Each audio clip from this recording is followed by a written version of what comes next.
ഇങ്ങനെ ഒരു കാറ് അതിൽ നിന്ന് ഒരാളെ ഇറക്കി ആക്രമിക്കപ്പെട്ടു എന്ന് കണ്ടു. അപ്പൊ ഇത് ആ കാറ് തന്നെയാന്ന് ഉറപ്പിച്ചത് മുന്നോട്ട് പോകുമ്പോൾ ഗ്ലാസ് അടിച്ച് പൊട്ടിച്ചങ്ങനെ പൊട്ടിക്കിടക്കുന്ന വണ്ടിയാണ് ഞാൻ കണ്ടത്. അപ്പൊ അത് ഞാൻ കണ്ടത് ഇയാള് അപകടത്തിലല്ല, അപകടത്തിൽ പെടുന്നതിന് മുമ്പ് ഇങ്ങനെ കുറെ സംഭവങ്ങൾ കണ്ടിരുന്നു എന്ന് പറഞ്ഞാൽ ആദ്യം സാറ് കേസ് കൊടുക്കാൻ പോവോ ഈ പറഞ്ഞ ആളുടെ അടുത്ത് പോയി ചോദിക്കും. ഇനി ബാലുവിന്റെ കേസായിട്ട് ഇനി വേറെ എന്തെങ്കിലും ഒരു അപ്ഡേഷൻ വേണം. അതല്ലാണ്ട് നമ്മൾ ഇനി എനിക്കൊരു കാര്യം പറയേണ്ടതെന്ന് ചാനലിനെ സംബന്ധിച്ച് അവർ സ്വീകരിക്കില്ല. ഈ ദൈവത്തിന്റെ കയ്യൊപ്പ് എന്ന നിലയിലെ പോലെയാണ് താങ്കൾ അവിടെ അസാധാരണമായി പ്രത്യക്ഷപ്പെടുന്നത്. താങ്കളുടെ മുന്നിൽ വെച്ചിട്ട് ബാലഭാസ്കറിനെ, താങ്കൾ പേര് പറഞ്ഞിട്ടില്ലെങ്കിലും എല്ലാം കൊണ്ടും ബാലഭാസ്കറിനെ ഉപദ്രവിച്ചു എന്നാണ് താങ്കൾ പറയുന്നത്. അതിനുശേഷം കാർ ആക്സിഡൻ്റ് ആയ സ്ഥലത്തും താങ്കളുണ്ട്, കൊടകര വെച്ചിട്ട് ഉണ്ടായ അനുഭവവുമായിട്ടും താങ്കളുണ്ട്. അല്ല ആവട്ടെ, താങ്കൾ എന്തുകൊണ്ടാണ് ലക്ഷ്മി ഇങ്ങനെ പെരുമാറുന്നത് കാരണം? അത് അതിന്റെ പിന്നിലെ രഹസ്യം അല്ല, ഞാൻ 2 ദിവസം മുമ്പ് പറഞ്ഞിരുന്നു, ഒന്നല്ലെങ്കിൽ അവർക്ക് ഇതുമായിട്ട് എന്തെങ്കിലും ഇൻവോൾവ് ഉണ്ടാവും, ഈ കേസുകളൊക്കെ ആയിട്ട് എന്തെങ്കിലും അവരുടെ ആയിട്ടുള്ള ഒരു കോൺട്രിബ്യൂഷൻ അതിൻ്റെ അകത്ത് ഉണ്ടാവും. ഈ ആക്സിഡൻറ്റിലെ കാര്യത്തിലല്ല, പറഞ്ഞ് സ്വർണ്ണമായിട്ട് ബന്ധപ്പെട്ടിട്ട്. അതല്ലെങ്കിൽ അവരാരെങ്കിലും പേടിക്കുന്നുണ്ടാവും. മകള് മരിച്ചുപോയി, ഭർത്താവ് മരിച്ചു, മകൻ മരിച്ചുപോയ അച്ഛനും അമ്മ അപ്പുറമുണ്ട്. പ്രായം ചെന്ന് നിരാലംബരായ ആൾക്കാരാണ്, പ്രായാധിക്യം കൊണ്ട് നിൽക്കുന്ന ആൾക്കാരാണ് ബാലുവിൻ്റെ അച്ഛനും അമ്മയും. അതിനെക്കുറിച്ച് എന്താ താങ്കൾക്ക് പറയാനുള്ളത്? വയലിനിസ്റ്റ് ബാലഭാസ്കർ മരണപ്പെട്ട് 6 വർഷം കഴിഞ്ഞിരിക്കുന്നു. അദ്ദേഹത്തിൻ്റെ ഭാര്യ ഇതുവരെ മിണ്ടിയിരുന്നില്ല. എന്നാൽ ഇന്നലെ മനോരമ ചാനലിൽ ആദ്യമായി അവർ വാ തുറന്നിരിക്കുകയാണ്. അതിലേറ്റവും പരാമർശ വിധേയമായിട്ടുള്ളത് കലാഭവൻ ശോഭിയാണ്. ഇപ്പോൾ നമ്മളോടൊപ്പം ഉള്ളത് കലാഭവൻ ശോഭിയാണ്. നമസ്കാരം. നമസ്കാരം. താങ്കൾ ഇതുവരെ പറഞ്ഞു വന്ന വളരെ ഗുരുതരമായ ആരോപണങ്ങൾ, ഇതൊരു കൊലപാതകമാണെന്നുള്ള സൂചനയും അതേപോലെ സ്വർണ്ണക്കളക്കടത്താണ് എന്നുള്ള സൂചനയും, അതെല്ലാം പൊളിച്ചുകൊണ്ടാണ് ലക്ഷ്മി രംഗത്ത് വന്നിരിക്കുന്നത്. എന്താണ് താങ്കൾക്ക് പറയാനുള്ളത്? ഇത് ഇവിടുത്തെ മാധ്യമങ്ങൾക്കും ജനങ്ങൾക്കും ആയിരിക്കും ഇതൊരു പുതിയ വാർത്തയായിട്ട് തോന്നിയിട്ടുള്ളൂ. കാരണം വെച്ചാൽ എനിക്കത് തോന്നിയിട്ടില്ല. കാരണം വെച്ച് കഴിഞ്ഞാൽ ഇവരിത് 3 വർഷം മുമ്പ് CBIക്ക് എന്ത് കൊടുത്തോ ആ കാര്യങ്ങളിൽ കുറച്ച് മാറ്റം വരുത്തിയിട്ട് ജനങ്ങളോട് പറഞ്ഞു എന്നുള്ളൂ. ഈ ഇന്നലെ പുള്ളിക്കാരത്തി അവതരിപ്പിച്ച കഥ മുഴുവനും CBIക്കും ക്രൈംബ്രാഞ്ചിനും CBIക്കും ഒക്കെ മുന്നേ കൊടുത്തുള്ള വാർത്തകൾ തന്നെയാണ്. അതിൽ കുറച്ച് കാര്യങ്ങൾ അവർ മാറ്റി പറഞ്ഞിട്ടുണ്ട്. ആ മാറ്റി പറഞ്ഞ 1-2 കാര്യങ്ങൾ ഞാൻ പറയാം. ഒന്ന്, അവർ ക്രൈംബ്രാഞ്ചിന് കൊടുത്തിരുന്നതിൽ അവർ പറഞ്ഞിരുന്നത്, കൊല്ലത്ത് ക്രൈംബ്രാഞ്ചുകാർ ചോദിച്ചു കലാഭവൻ ശോഭി ഇങ്ങനത്തെ ഒരു കാര്യം പറയേണ്ടത്, എന്താണ് അതിനെക്കുറിച്ച് പറയാനുള്ളതെന്ന് ചോദിച്ചപ്പോൾ അവർ അന്ന് മറുപടി പറഞ്ഞത്, കൊല്ലത്ത് ജ്യൂസ് കടയിൽ നിന്ന് ജ്യൂസ് കുടിച്ച ശേഷം അവർ മയങ്ങിപ്പോയി, പിന്നെ അവർക്കുടെ ഓർമ്മ കിട്ടുന്നത് ഈ ഹോസ്പിറ്റലിൽ എത്തിയപ്പോൾ എന്ന് പറഞ്ഞാൽ അത് ഒന്നാമത്തെ കാര്യം. അത് പിന്നെ മാറ്റി ഓരോ റിപ്പോർട്ടിലും മാറ്റി എഴുതിയിട്ടുണ്ട്. അത് മാറ്റി പറഞ്ഞു എന്ന് CBIക്കാർ തന്നെ എഴുതിയിട്ടുണ്ട്. പിന്നെ രണ്ടാമത്തെ കാര്യം, അവർക്കുടെ അപകടത്തിൽ പരിക്ക്. ഇവരുടെ ഹോം സർട്ടിഫിക്കറ്റിൽ മെഡിക്കൽ റിപ്പോർട്ടിൽ എഴുതിയേക്കണേ വയറിൻ്റെ അടിയിൽ ആഴത്തിൽ കത്തി പോലുള്ള നേരത്തെ ഒരു ആയുധം കൊണ്ടുള്ള ആഴത്തിലുള്ള മുറിവാണ് ഇവർക്ക് അപകടകാരണം ആയ ഗുരുതരമായ പരിക്ക് നൽകുന്നത്. അവരിന്നലെ 2-3 തവണ പറയണ്ടായി എനിക്ക് തലയ്ക്കാണ് പരിക്ക് എന്ന് പറയണ്ടായി. അത് ആവർത്തിച്ച് പറയേണ്ട കാര്യമില്ല. അത് അവരിന്നലെ പറഞ്ഞത് ഒരു മുൻകൂർ ജാമ്യം എടുത്തേക്കണതാണ്. അതെന്താണെന്ന് വെച്ച് കഴിഞ്ഞാൽ, ഞാൻ എൻ്റെ ബ്രെയിൻ മാപ്പിങ്ങിന് വേണ്ടിയിട്ട് ശാഠ്യം പിടിക്കണമെന്ന് അവർക്കറിയാം. അപ്പോൾ എന്നെ ബ്രെയിൻ മാപ്പ് ഉറപ്പായിട്ടും ചെയ്യും. എന്നെ ബ്രെയിൻ മാപ്പ് ചെയ്യുമ്പോൾ സ്വാഭാവികമായിട്ട് കോടതി ചോദിക്കില്ലേ, അല്ലെങ്കിൽ ജനങ്ങൾ ചോദിക്കില്ലേ, അതിൽ വണ്ടിയിലുണ്ടായിരുന്ന ഇന്നയാൾ അവരെയും ചെയ്യാൻ പറയും. അപ്പോൾ അതിനൊരു തടയിടാൻ വേണ്ടിയിട്ടായിരിക്കാം അവരത് പറഞ്ഞേക്കണം. അല്ലെങ്കിൽ അവരത് പ്രത്യേകിച്ച് എടുത്ത് പറയേണ്ട കാര്യമില്ല. ഞാൻ എന്തായാലും എൻ്റെ അവരെ ബ്രെയിൻ മാപ്പ് ചെയ്യണമെന്നല്ല കേട്ടോ ഞാൻ പറഞ്ഞേക്കണേ, എന്നെ ബ്രെയിൻ മാപ്പ് ചെയ്യണമെന്ന് പറഞ്ഞുകൊണ്ടാണ് നമ്മൾ CBIക്ക് അപേക്ഷ കൊടുത്തേക്കണേ. ഒന്നാമത് കാര്യം. പിന്നെ ഒരു കാര്യം അവർ പറഞ്ഞേക്കണേ വെച്ചാൽ, ബാലഭാസ്കർ ഇത് അപകടത്തിൽ പെട്ട് ഹോസ്പിറ്റലിൽ കിടക്കുമ്പോൾ പബ്ലിക്കായിട്ട് പുറത്തുള്ളവരായിട്ട് പുള്ളിയുടെ സുഹൃത്തുക്കളായിട്ട് കമ്മ്യൂണിക്കേഷൻ ഉണ്ടായിരുന്നു എന്നാണ് ഇവർ പറയുന്നത്. ഇവർ അബോധാവസ്ഥയിലായിരുന്നു 1 മാസം ഇവർ തന്നെ പറയുന്നുണ്ട്. പിന്നെ എങ്ങനെയാണ് ഈ ബാല് കമ്മ്യൂണിക്കേറ്റ് ചെയ്ത കാര്യം ഇവരറിയണത് അതെനിക്കറിയില്ല. അതിന് വലിയൊരു പറഞ്ഞുള്ള അറിവാണെന്ന് എനിക്കറിയില്ല, ചിലപ്പോൾ അങ്ങനെ ആയിരിക്കാം. ബാലു അപകടത്തിന് ശേഷം സംസാരിച്ചു എന്ന് പറയുന്നത് മെഡിക്കൽ കോളേജിലെ ഒരു ഡോക്ടറിനോട് അവിടെ ചെല്ലുന്ന സമയത്ത് എന്തോ 2 കാര്യം ചോദിച്ചു എന്നാണ് അന്നൊക്കെ വാർത്തകളിൽ കണ്ടത്. പിന്നെ ബാലുവിൻ്റെ സുഹൃത്തുക്കളൊക്കെ കയറി കണ്ടിട്ടുണ്ടാകും. ബാലുവിൻ്റെ അച്ഛൻ പറഞ്ഞു വെച്ച് കഴിഞ്ഞാൽ ലാസ്റ്റ് പുള്ളി കയറി കാണുമ്പോൾ ചുണ്ടനക്കുണ്ട്, സംസാരം ഇങ്ങനെ പുറത്തേക്ക് വന്നില്ല, ടെൻഷൻ ആയതുകൊണ്ട്. അപ്പോൾ ഞാൻ പറഞ്ഞു വേണ്ടാന്ന് പറഞ്ഞു എന്നാണ് പറഞ്ഞത്. അപ്പോൾ പിന്നെ ഇങ്ങനെ കിടക്കുന്ന ഒരാളെങ്ങനെയാണ് ഈ കാര്യങ്ങളൊക്കെ പുറത്തേക്ക് പറയാനായിട്ട് നിൽക്കുന്നത്? പിന്നെ അവർ അർജുനെ രക്ഷിക്കാൻ വേണ്ടിയിട്ട് ഒത്തിരി കാര്യങ്ങൾ അതിൻ്റെ അകത്ത് പറഞ്ഞായിട്ട് നമുക്കറിയാം. നമ്മൾ ഇന്നലെ കേട്ട എല്ലാവർക്കും അറിയാം. ഇതെല്ലാം അവർ വ്യത്യസ്തമായിട്ട് തന്നെയാണ് പറഞ്ഞിരിക്കുന്നത്. അതെന്ന് വെച്ച് കഴിഞ്ഞാൽ പിന്നെ അവർ പറഞ്ഞത് എന്താണെന്ന് വെച്ച് കഴിഞ്ഞാൽ, ഇപ്പം ഈ 6 വർഷത്തിന് ശേഷം എന്താണ് ഇപ്പം ഇത് ഇങ്ങനെ പറയാൻ വന്നതെന്ന് ചോദിച്ചു കഴിഞ്ഞാൽ, ഇതിനൊരു അവസാനം ഉണ്ടാവാൻ വേണ്ടിയിട്ടാണ്. അങ്ങനെ അവസാനം എന്ന് പറഞ്ഞാൽ ഈ ഗോസിപ്പുകളൊക്കെ അവസാനിപ്പിക്കാൻ വേണ്ടിയിട്ട്, അങ്ങനെ സോഷ്യൽ മീഡിയയിൽ അങ്ങനെ മാധ്യമം വിചാരിച്ചാൽ, ഒരു സോഷ്യൽ മീഡിയ വിചാരിച്ചാൽ ഒരാളെ കേസിൽ കുടുക്കി ജയിലിലാക്കാൻ പറ്റും, ഒരു സംശയമില്ല. ഇപ്പോഴത്തെ കാലത്ത് അത് പറ്റും. പക്ഷേ ഇവരൊക്കെ വിചാരിച്ചാൽ ഒരാളെ പ്രതിസ്ഥാനത്ത് ആൾക്കാർ ചിന്തിക്കണ ഒരാളെ വെറുതെ വിടാനായിട്ട് സാധിക്കുമോ? ഒരിക്കലും അത് സാധിക്കാൻ പോകുന്നില്ല. പിന്നെ അവർ വളരെ ബുദ്ധിപരമായിട്ട് ഇന്നലെ ഒരു നീക്കം നടത്തി. ഇവർ ഈ ഒരു ചാനലിനാണ്, മനോരമയ്ക്കാണ് ഈ ഇൻ്റർവ്യൂ കൊടുത്തത്. അപ്പോൾ അവർ ശരിക്കും ചെയ്യേണ്ടത് എന്നായിരുന്നു വെച്ചാൽ ഒരു പത്രസമ്മേളനം നടത്തണം, എല്ലാവരും വിളിക്കണം. അവരിപ്പോൾ എവിടെയാണെന്ന് വെച്ചാൽ അവിടെ ചെല്ലില്ല എല്ലാവരും. ഇത്രയും വർഷമായിട്ട് ആൾക്കാർ ഒരു പ്രമാദമായ കേസിന് കേട്ടിരിക്കണം. അവരൊരു പത്രസമ്മേളനം നടത്തിയിട്ട് കാര്യം പറയണം. അത് അവർ നടത്തിയില്ല. അത് അവർ അതിബുദ്ധിയാണ്. കാരണം എന്താണെന്ന് പറഞ്ഞു കഴിഞ്ഞാൽ ഈ ഒരു പ്രമുഖ ചാനലിൽ കൊടുത്തു കഴിയുമ്പോൾ ഇനി ആ കാര്യമായിട്ട് നമ്മൾ വേറെ ചാനലിൽ ചെന്നാൽ അവരാരും അത് എയർ ചെയ്യില്ല. കാരണം വെച്ച് കഴിഞ്ഞാൽ ബാലുവിൻ്റെ കേസുമായിട്ട് ഇനി വേറെ എന്തെങ്കിലും ഒരു അപ്ഡേഷൻ വേണം. അതല്ലാണ്ട് നമ്മൾ ഇനി എനിക്കൊരു കാര്യം പറയേണ്ടതെന്നൊരു ചാനലിനെ സമീപിച്ച് അവർ സ്വീകരിക്കില്ല. സോഷ്യൽ മീഡിയ എടുക്കും, പക്ഷേ അവർ സ്വീകരിക്കില്ല. അപ്പോൾ എല്ലാ ചാനലുകാരെയും അവർ നിശബ്ദരാക്കി ഈ ഒരു കാര്യം. ഇതൊക്കെ അവർക്ക് കൊണ്ടേ സാധിക്കുകയുള്ളൂ. അല്ലെങ്കിൽ അവരുടെ കൂടെ നിൽക്കണവരെ കൊണ്ട്, ഇതെല്ലാം ഇവരുടെ ബുദ്ധിയാണെന്ന് ഞാൻ പറയണില്ല കേട്ടോ, അവരുടെ കൂടെ നിൽക്കണവരുടെ ബുദ്ധിയായിരിക്കും ഇതൊക്കെ. അവർ നല്ല കണക്കിന് കൊടുത്ത് ഏറ്റവും നല്ലൊരു ചാനലിൽ ചെന്ന് പറഞ്ഞു, അവർ ഇൻ്റർവ്യൂ ഇട്ടു, അത് എയർ ചെയ്തു. ഇനി ബാക്കിയുള്ള ആൾക്കാരൊക്കെ ബാലഭാസ്കറിൻ്റെ കേസ് മടക്കി പെട്ടിയിലാക്കി വെച്ചു. ഇതല്ലേ സംഭവിച്ചത്. അതായത് ബാലഭാസ്കർ മരിച്ചു, അതോടൊപ്പം ഇവർക്ക് ഗുരുതരമായി പരിക്കേറ്റു. അങ്ങനെ ഒരു കാർ ആക്സിഡൻറ്റിൽപ്പെട്ട ഒരു സ്ത്രീ, അവർ സ്വന്തം ഭർത്താവും കുഞ്ഞും മരിച്ചുപോയി. അതിനുശേഷം അവർ നിസ്സഹായ, അവർ ഒരു ഇങ്ങനെ ഇല്ലാത്ത കാര്യങ്ങൾ പറയാൻ വരുമോ? സമൂഹത്തിൻ്റെ മുന്നിൽ അവർ എല്ലാം തന്നെ നഷ്ടപ്പെട്ട, ജീവിതം നഷ്ടപ്പെട്ട ഒരു സ്ത്രീ, അവർ ആവശ്യമില്ലാത്ത കാര്യങ്ങൾക്ക് അവരാവശ്യമില്ലാത്ത പറഞ്ഞു ഞാൻ പറഞ്ഞില്ലല്ലോ. അവരാവശ്യമില്ലാത്ത പറഞ്ഞൊന്നും ഞാൻ പറഞ്ഞില്ല. ഞാൻ കണ്ട കാര്യങ്ങളെ കണിക്കുമ്പോഴേ. അതായത് താങ്കൾ പറഞ്ഞ പ്രധാനപ്പെട്ട കാര്യം എന്ന് പറയുന്നത്, ഈ ആക്സിഡന്റ് ഉണ്ടായ സ്ഥലത്തുനിന്ന് 6 കിലോമീറ്റർ മുമ്പ്, 4 കിലോമീറ്റർ ഒരു പെട്രോൾ പമ്പിന്റെ മുന്നിൽ അവിടെ ബാലഭാസ്കറിനെ അവരുടെ കാറിൽ നിന്ന് ഇറക്കി ഭീകരമായി. ബാലഭാസ്കറിനെ ഞാൻ പറഞ്ഞിട്ടില്ല. ഇങ്ങനെ ഒരു കാറ് അതിൽ നിന്ന് ഒരാളെ ഇറക്കി ആക്രമിക്കപ്പെട്ടു എന്ന് കണ്ടു. അപ്പൊ ഇത് ആ കാറ് തന്നെയാന്ന് ഉറപ്പിച്ചത്. മുന്നോട്ട് പോകുമ്പോൾ ഗ്ലാസ് അടിച്ച് പൊട്ടിച്ചങ്ങനെ പൊട്ടിക്കിടക്കുന്ന ഒരു വണ്ടിയാണ് ഞാൻ കണ്ടത്. അപ്പൊ അത് ഞാൻ കണ്ടിട്ടുണ്ട്. അവിടെ കാറിന്റെ പിന്നിൽ അടിച്ചു പൊട്ടിക്കുന്നു. അതേ കാറ് പിന്നീട് ആക്സിഡന്റ് നടന്ന സ്ഥലത്ത് താങ്കൾ കാണുന്നു എന്നാണ് താങ്കൾ പറഞ്ഞത്. അവര് പറഞ്ഞത് എന്താ? അവരുടെ കാറ് നേരത്തെ ജ്യൂസ് കഴിക്കാനോ വെള്ളം കുടിക്കാനോ നിർത്തി. അതിനുശേഷം അവർ മയക്കത്തിലായിരുന്നു. അങ്ങനെ ഓഫ് റോഡ് കൂടെ പോകുന്നതായി തോന്നിയപ്പോൾ അവർക്ക് പെട്ടെന്ന് നോക്കുമ്പോൾ അവിടെ ഭയങ്കരമായി ശബ്ദിച്ചു. എന്താണ്, അർജുൻ എന്നുള്ള ആളാണ്, അർജുനാണ് ഓടിച്ചുകൊണ്ടിരുന്നത് എന്നാണ് അവർ പറഞ്ഞത്.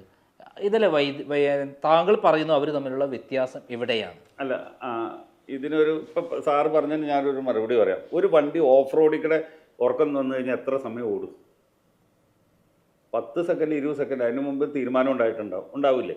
പിന്നെ ഇവർ പറഞ്ഞതെന്നു വെച്ച് കഴിഞ്ഞാൽ വണ്ടി ഓഫ് റോഡിൽ കൂടെ പോണ കണ്ടു, അർജുൻ മയക്കത്തിലായിരുന്നു. അപ്പോൾ ഗിയർ ബോക്സ് എന്ന് അവർ ഉദ്ദേശിച്ചത് ഗിയർ ലിവറിൽ അടിച്ചു എന്ന് പറഞ്ഞത്. ഒരാൾ വണ്ടി ഡ്രൈവർ ഉറങ്ങുമ്പോൾ ഗിയർ ലിവറിലാണ് അടിക്കുന്നത്, ആളുടെ മേത്തേക്കാണ് അടിക്കുന്നത്. ഞാൻ പറഞ്ഞ സാറ് മനസ്സിലായോ? ഇപ്പം പഴയമാരത്തെ അംബാസഡർ കാറൊന്നുമില്ല. കാരണം വെച്ച് കഴിഞ്ഞാൽ പ്ലാറ്റ്ഫോം ഗിയറാ, ഇങ്ങനെ കൈ തൊട്ട ഡ്രൈവറുടെ കയ്യിലെത്തും, ഗിയറിലെത്തും. അപ്പോൾ ഇവർ ഈ ഗിയറിലായിരുന്നു അടിക്കണ്ടേ, പുള്ളിയുടെ തോളയിലായിരുന്നു അടിക്കണ്ടേ? അവർ പറഞ്ഞ തെറ്റല്ലേ അത്? അങ്ങനെ പുള്ളിക്കാരത്തി വണ്ടി ഇടിക്കുന്ന കണ്ടുകൊണ്ടിരിക്കുകയായിരിക്കുമോ? ഇങ്ങനെ ഓഫ് റോഡിൽ കൂടെ പോകണം ഇങ്ങനെ എന്ന് പറഞ്ഞാൽ ഒരിക്കലും അത് വിശ്വസിക്കാൻ പറ്റുന്ന കഥയല്ല. അത് ഒരിക്കലും അതവിടെ നിൽക്കട്ടെ. അതിനു മുമ്പ് അവർ ക്രൈംബ്രാഞ്ചിന് കൊടുത്തേക്കണ മൊഴിയിൽ പറഞ്ഞിട്ടുണ്ട്, കൊല്ലത്ത് ജ്യൂസ് കുടിച്ചതിന് ശേഷം ഞാൻ ഉറങ്ങിപ്പോയി, പിന്നെ എനിക്കൊന്നും ഓർമ്മയില്ല, പിന്നെ ഞാൻ ഹോസ്പിറ്റലിൽ കിടക്കണ ആണെന്നാണ് അവർ മൊഴി കൊടുത്തേക്കണത്. അതിനെക്കുറിച്ച് എന്താ സാറിന് പറയാനുള്ളത്? അങ്ങനെ ഒരു മൊഴിയുണ്ട്, കൃത്യമായിട്ട് നമുക്ക് എവിടെ നിന്നും കിട്ടുന്ന ഒരു മൊഴിയാണ്. ഇനി ആ മൊഴി അവിടെ നിൽക്കട്ടെ. ഇവർ ഈ പറഞ്ഞ അനുസരിച്ചാണെങ്കിലും ഒരു വണ്ടി ഡ്രൈവർ ഉറങ്ങിയിരിക്കുന്ന കാണുന്ന വണ്ടിയിൽ ഈ ഗീറയിൽ ഇങ്ങനെ മുട്ടിയ ഡ്രൈവർ എങ്ങനെ അറിയണം? ഗിയർ ലിവറിൽ മുട്ടിക്കഴിഞ്ഞാൽ സൗണ്ട് ഒന്നുമില്ല, ഇങ്ങനെ കിട്ടിക്കഴിഞ്ഞാൽ അതിനേക്കാൾ ഒരു 4 ഇഞ്ച് മാറിയിരിക്കുന്ന ആളെ പയ്യെ ഇങ്ങനെ തൊടാൻ പറ്റില്ലേ? പിന്നെ ഓഫ് റോഡിൽ കൂടെ ഓടാൻ ആ സ്ഥലം കണ്ടിട്ടുണ്ടാവുമല്ലോ. അവിടെ ഓഫ് റോഡിൽ കൂടെ എങ്ങോട്ട് ഓടാൻ പറ്റും? അതായത് പള്ളിപ്പുറം മംഗലപുരം കഴിഞ്ഞ് പള്ളിപ്പുറത്തിനടുത്ത് CRPF ക്യാമ്പില്ലേ, പോയിട്ടുണ്ട്. ആ ക്യാമ്പ് കഴിഞ്ഞ് ഇപ്പൊ ആ സ്ഥലമൊക്കെ മാറിപ്പോട്ടോ, മരമൊക്കെ വെട്ടി വേറെ ഷേപ്പിലായിപ്പോയി. അപ്പം അവർ പറഞ്ഞു വരുന്നത് താങ്കൾ പറഞ്ഞ ഭാഗം പൂർണ്ണമായും ശരിയല്ല എന്നുള്ളതാണ്. അതെന്തുകൊണ്ടാണ് അവരങ്ങനെ പറയുന്നത്? അല്ല, ഞാൻ പറയട്ടെ, അവർ ചാനലിൽ വന്നിരുന്ന് ഞാനോ അല്ല സാറോ അല്ലെങ്കിൽ ആരെങ്കിലും വിചാരിച്ചിട്ടുണ്ടോ ഇങ്ങനെയൊക്കെ സംഭവിച്ചു എന്ന് പറയുന്നു? ചിന്തിച്ചിട്ടുണ്ടോ? ആരും ചിന്തിച്ചിട്ടുണ്ടാവില്ല. ഒരു മനുഷ്യനെ പോലും ചിന്തിച്ചിട്ടുണ്ടാവില്ല. സോബി കണ്ട് ശരിയാണെന്ന് ചിന്തിച്ചിട്ടുണ്ടോ? അങ്ങനെയാണെങ്കിൽ അതിന് ഞാൻ മറുത്തൊരു ചോദ്യം ചോദിക്കട്ടെ. ഇപ്പം സാറിൻ്റെ ഒരു റിലേറ്റീവ് ഇങ്ങനെ ഒരു അപകടത്തിൽപ്പെട്ട് മരിച്ചു.